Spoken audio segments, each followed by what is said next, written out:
Assalamualaikum warahmatullahi wabarakatuh. Nama saya Salsabila Putri Anwar dari kelas LA51. Di sini saya bersama teman-teman kelompok saya akan membahas tentang ritus-ritus agama di Indonesia. Di Indonesia sendiri terdapat 5 agama yang resmi yang diakui oleh pemerintah, yaitu agama Islam, agama Kristen, agama Hindu, agama Buddha, dan Konghucu. Pertama, saya akan menjelaskan ritual yang berada di agama Islam. Yang pertama itu ada sholat. Sholat terdiri dari 5 waktu, yaitu sholat subuh, sholat zuhur, asar, maghrib, dan isya. Ini bersifat wajib dan dilaksanakan bagi umat muslim. Tata cara mengerjakan sholat itu terdiri dari takbiratul ihram, al-qiyam atau berdiri, ada ruku, kemudian ada itidal. Itidal itu seperti berdiri dari ruku, kemudian ada sujud, ada qu'ud atau duduk, kemudian diakhiri dengan salam. Kemudian ada membaca Al-Quran atau yang dikenal dengan sebutan mengaji. Mengaji merupakan salah satu ibadah yang sangat dicintai oleh Allah Subhanahu wa Ta'ala. Dengan membaca Al-Quran ini, seorang hamba akan mendapatkan pahala yang melimpah, serta mendapatkan syafaat di hari akhir. Kemudian ada puasa Ramadan. Puasa Ramadan ini hukumnya sangat wajib dan dilaksanakan setahun sekali. Kemudian yang melaksanakan puasa Ramadan ini khusus untuk orang yang mampu secara fisiknya. Puasa Ramadan ini diakhiri dengan perayaan Hari Raya Idul Fitri. Lalu ada ritual ibadah haji. Ibadah haji ini dilaksanakan bagi yang mampu dan sifatnya juga wajib. Kemudian ibadah haji ini hanya ada 1 tahun sekali. Ya, sekian dari saya dan selebihnya akan dijelaskan oleh teman-teman saya. Saya akan membahas tentang 7 hari besar agama Islam yang harus diketahui oleh umatnya sendiri. Yang pertama adalah Nuzulul Quran. Yang kedua, Lailatul Qadar. Yang ketiga adalah Hari Raya Idul Fitri. Yang keempat adalah Hari Raya Idul Adha. Yang kelima, Tahun Baru Islam. Keenam, Maulid Nabi. Dan yang terakhir adalah Isra Mi'raj. Untuk yang pertama sendiri itu adalah Nuzulul Quran, yaitu peringatan turunnya Al-Quran yang berupa firman-firman Allah kepada nabinya atau rasulnya, yang kemudian dihimpun menjadi kitab suci Al-Quran yang kita baca setiap harinya. Nuzulul Quran itu diperingati pada tanggal 17 Ramadan. Yang kedua adalah Lailatul Qadar. Lailatul Qadar itu merupakan 10 malam terakhir di bulan suci Ramadan. Ya, Lailatul Malam Qadar itu malam terbaik, banyak banget keistimewaannya di malam itu. Jadi banyak banget orang-orang yang mencari Lailatul Qadar. Seperti itu. Yang ketiga adalah Hari Raya Idul Fitri. Setelah lamanya berpuasa selama sebulan, lalu menahan haus, hawa nafsu, lapar, emosi, semuanya tertahan. Akhirnya Hari Raya Idul Fitri adalah tempat yang cocok untuk mengeluarkan semuanya. Makan, minum. Hari kemerdekaan untuk umat Islam setelah puasa, seperti itu. Dan yang keempat adalah Hari Raya Idul Adha, merupakan hari raya kurban yang diperingati pada tanggal 10 Zulhijjah. Ya, 10 Zulhijjah itu hari raya Idul Adha yang orang-orang banyak berlomba-lomba untuk memberi makan orang susah gitu, dari hasil kurbannya seperti kambing, onta, sapi, keledai, bukan keledai, sorry, domba, seperti itu. Dan yang kelima adalah Tahun Baru Islam, merupakan peringatan Tahun Baru Islam atau Tahun Baru Hijriah yang diperingati pada tanggal 1 Muharram. Yang keenam adalah Maulid Nabi, merupakan hari raya lahirnya Nabi Muhammad gitu. Diperingati pada tanggal 12 Rabiul Awal. Hari peringatan Maulid Nabi ini pertama kali dilakukan oleh Sultan Salahuddin Al-Ayyubi. Dan peringatannya, beliau menceritakan tentang sejarah kelahiran Nabi Muhammad sampai kematiannya, susah payahnya dia, dicaci maki, dilempar kotoran oleh orang lain, segala macam. Dia beban hidupnya umat Islam di tangan dia dahulu kala. Seperti itu. Yang terakhir nih, Isra Mi'raj. Sebuah peristiwa tentang perjalanan Nabi Muhammad dari Masjidil Haram ke Masjidil Aqsa sampai ke Sidratul Muntaha untuk menerima tugas atau kewajiban sholat 5 waktu yang sebelumnya adalah 50 waktu. Banyak banget 50 waktu, sholat 5 waktunya kita udah nya. Nabi Muhammad mempersingkat dari 50 berkurang sekian akhirnya 5 waktu. Sholat subuh, zuhur, asar, maghrib, isya. Seperti itu teman-teman. Jadi saya akan menjelaskan tentang salah satu ritual dari agama Kristen Protestan, yaitu katekisasi. Katekisasi adalah masa sebelum seorang umat Kristiani menerima baptisan. Pada masa ini, seorang umat mendapat bimbingan-bimbingan yang mendasar mengenai kekristenan oleh pemimpin agamanya, biasanya seorang pendeta atau pastor. Katekisasi merupakan bentuk pembinaan iman dalam gereja yang memiliki latar belakang sejarah sangat kuat dalam tradisi keagamaan orang Israel dalam Perjanjian Lama maupun dalam kehidupan jemaat mula-mula di Perjanjian Baru. Katekisasi atau katekese berasal dari kata kerja bahasa Yunani yaitu katekein. Disimpulkan bahwa arti kata katekin lebih ditekankan pada mengajar, bukan berarti dalam intelektualistis, tetapi lebih kepada arti praktis, yaitu mengajar atau membimbing seseorang supaya ia melakukan apa yang diajarkan kepadanya. Katekisasi yang berlangsung dalam gereja berarti kegiatan pengajaran iman yang membimbing seseorang atau beberapa orang agar ia melakukan apa yang diajarkan kepadanya. Yang diajarkan adalah mengajar, memperkenalkan, memberitakan Tuhan Allah, dan perbuatan-perbuatannya, yaitu kehendaknya kepada manusia dan apa yang Tuhan buat kepada manusia.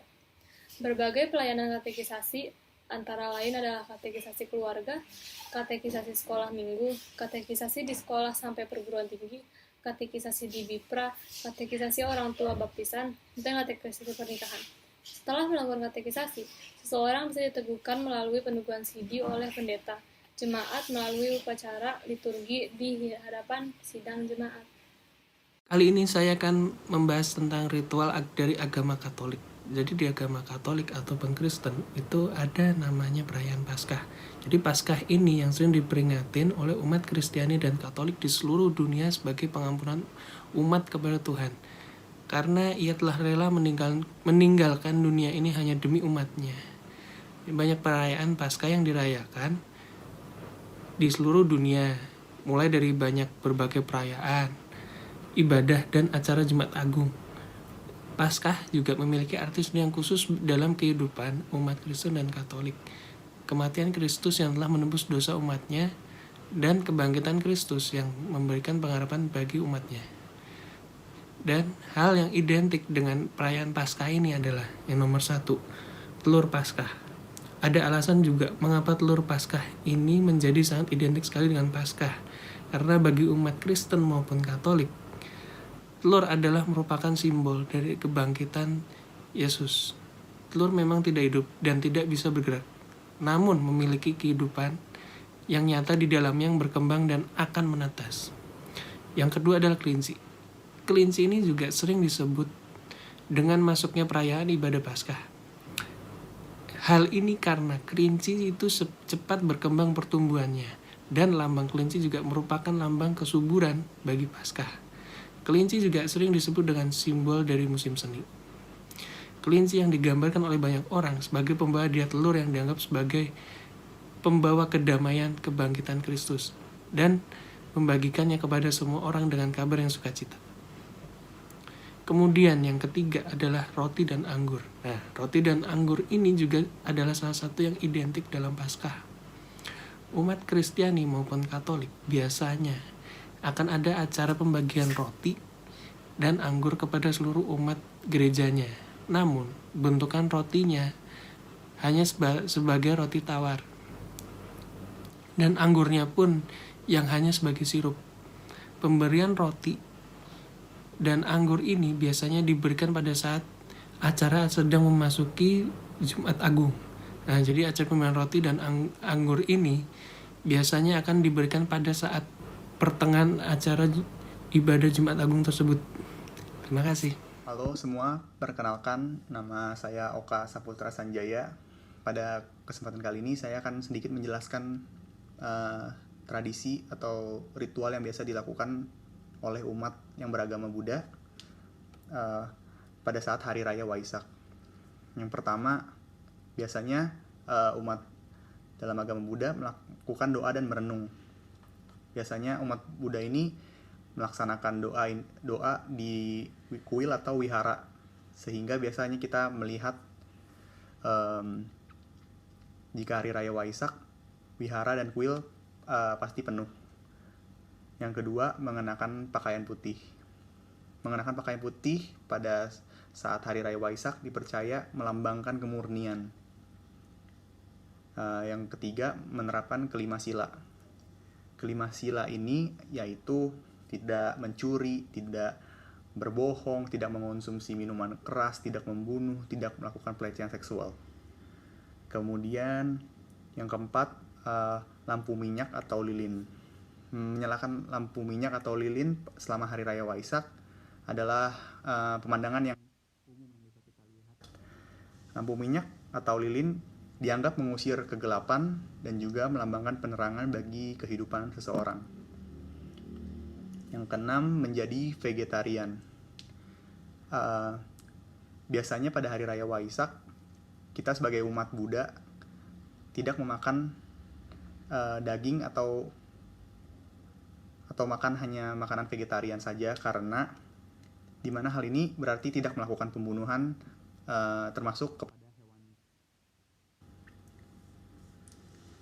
Jadi yang selanjutnya, biasanya kita melakukan kegiatan bersedekah kepada biku atau bikuni berupa obat-obatan, makanan, dan pakaian. Sekian ritual yang biasa dilakukan oleh umat Buddha pada saat Hari Raya Waisak. Terima kasih. Kali ini saya akan membahas tentang ritual agama umat Konghucu. Hari Raya Duanyeng adalah hari raya yang dilakukan oleh umat Konghucu. Hari Raya Duanyeng ini bersujud kepada Tien Yang Maha Esa, dan ritual ini sudah dilakukan sejak dahulu kala. Duan berarti lurus atau terang yang menjadi sumber pokok. Dan kemudian Yang adalah matahari atau yang bersifat positif. Jadi, Duanyeng sendiri adalah saat matahari memancarkan cahayanya yang paling terang atau keras. Duanyeng sendiri atau ritual ini biasa juga dikenal dengan Duanwu. Duanwu sendiri berarti antara pukul 11 sampai 1 siang. Menurut umat Konghucu, cahaya matahari merupakan sumber kehidupan dan lambang rahmat serta kemurahan hati Tien kepada makhluk-makhluknya di dunia. Saat Duanyeng sendiri, kita bersujud dan bertafakur dengan menggunakan 3 batang hio untuk memanjatkan doa-doa kita dan merasakan kehadiran cahaya matahari, kebijakan Tien di dalam batin kita. Dengan limpahan cahaya matahari, semoga kita sadar bahwa kita perlu untuk selalu bersyukur dan takwa, dan bukan hanya memikirkan serta-merta tentang ambisi dan keinginan kita sendiri-sendiri. Terima kasih. Halo, selamat malam. Perkenalkan, nama saya Farasya Sadiah. NIM saya 22017147501. Jadi untuk tugas karakter building kali ini saya mengambil tema Hari Raya Kuningan yang biasa diperingati oleh umat agama Hindu. Untuk pengertian Hari Raya Kuningannya sendiri, ini dirayakan oleh umat Hindu Dharma di Bali. Nah, perayaan ini jatuhnya hari Saniskara atau hari Sabtu, Kliwon, Wuku Kuningan. Hari ini dilaksanakan setiap 210 hari dengan menggunakan perhitungan kalender Bali. Jadi kalau di Hindu itu dia ada hitungan kalendernya sendiri, tidak mengikuti Masehi. Sementara yang kebanyakan dipakai oleh orang sekarang ini yang kita pakai itu adalah hitungannya Masehi. Dan kalau 1 bulan dalam kalender Bali itu sama dengan 35 hari. Sementara yang kita pakai adalah 1 bulan 30 hari. 10 hari setelah Hari Raya Galungan, kata Kuningan memiliki makna itu dari kauningan, yang artinya mencapai peningkatan spiritual dengan cara introspeksi agar terhindar dari mara bahaya. Sebenarnya Hari Raya Kuningan ini bisa disimpulkan bahwa ritual atau kegiatan mensucikan diri untuk lahir kembali. Adapun sejarahnya, Galungan Kuningan ini perayaan kemenangan kebaikan atas kejahatan. Proses-prosesnya itu sebenarnya Hari Raya Galungan dan Kuningan ini dilakukan dengan cara sembahyang menurut ajaran agama Hindu. Dan makna umat Hindu melakukan persembahyangan ini untuk mengucapkan rasa syukur kepada dewa dan dewi, dan itu dilakukan di pura. Ada lagi namanya penjor. Penjor ini akan mulai terlihat ketika memasuki Hari Raya Galungan dan Kuningan. Setiap rumah akan memasang penjor.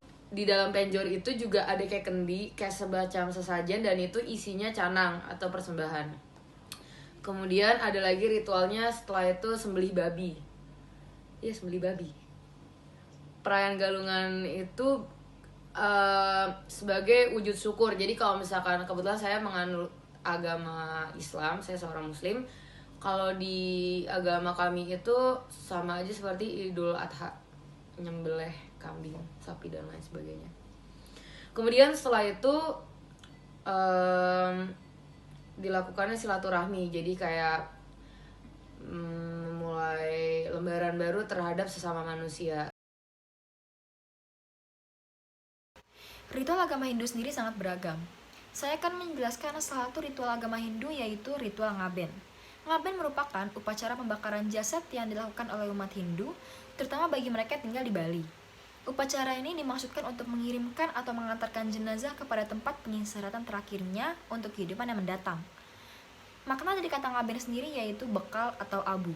Upacara ini pun disimbolkan sebagai upacara penyucian roh orang yang telah meninggal dan memisahkan antara roh dan jasad kasarnya. Penyucian ini dilakukan dengan cara dibakar menggunakan api, agar jasad tersebut dapat kembali kepada Sang Pencipta. Api ini pun dipercaya sebagai penjelmaan Dewa Brahma yang memiliki wujud sebagai dewa api, yang dapat membersihkan atau membakar semua kotoran yang melekat pada roh orang yang telah meninggal. Proses dari upacara ngaben ini sebenarnya memiliki berbagai tipe, tapi saya akan menjelaskan secara umum dan ringkas. Yang pertama yaitu ngulapin. Ngulapin bermakna sebagai upacara untuk terbuk tigil sang atma. Upacara ini biasanya berlaku bagi orang yang meninggal di luar rumah, seperti di rumah sakit. Kemudian yaitu nyiramin. Nyiramin bermakna sebagai upacara memandikan dan membersihkan jenazah. Biasanya upacara ini dilakukan di halaman keluarga yang bersangkutan. Kemudian yaitu ngajum kajang. Pengertian dari kajang sendiri adalah selembar kertas putih yang ditulisi dengan aksara-aksara magis oleh pemangku. Seusai berakhir ditulis, maka para kerabat dapat melaksanakan upacara ngajum kajang dengan menekan kajang itu setidaknya 3 kali untuk merelakan mendiang tersebut. Kemudian yaitu ngaskara. Ngaskara bermakna sebagai penyucian roh mendiang.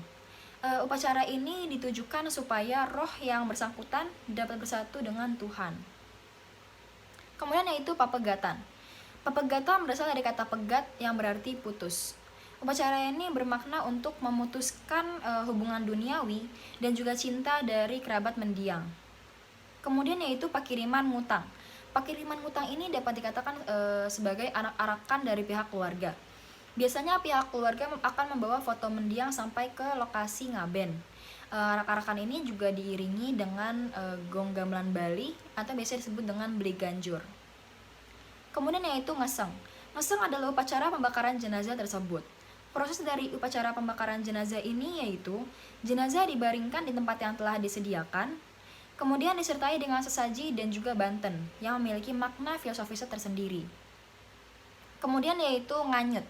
Nganyut bermakna sebagai ritual untuk menghanyutkan segala kekotoran yang tertinggal dalam roh mendiang dengan simbolisasi berupa menghanyutkan abu jenazah. Seusai dari upacara ngaben tersebut, biasanya sisa-sisa dari abu jenazah tersebut akan dimasukkan ke dalam buah kelapa gading yang kemudian akan dihanyutkan ke sungai atau laut. Kemudian yang terakhir yaitu makelut. Makelut biasanya dilaksanakan 12 hari seusai upacara pembakaran jenazah. Makna dari upacara ini yaitu untuk membersihkan dan juga menyucikan kembali lingkungan dari keluarga yang mungkin terkena dampak kekecewaan yang melanda keluarga yang ditinggalkan.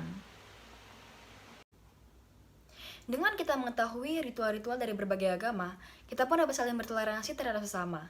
Kita dapat menghormati, menghargai, dan juga memahami akan adanya perbedaan di setiap agama. Maka dari itu, toleransi adalah kunci dari perdamaian dunia. Karena gimana pun juga, kita itu hidup berdampingan dengan adanya perbedaan.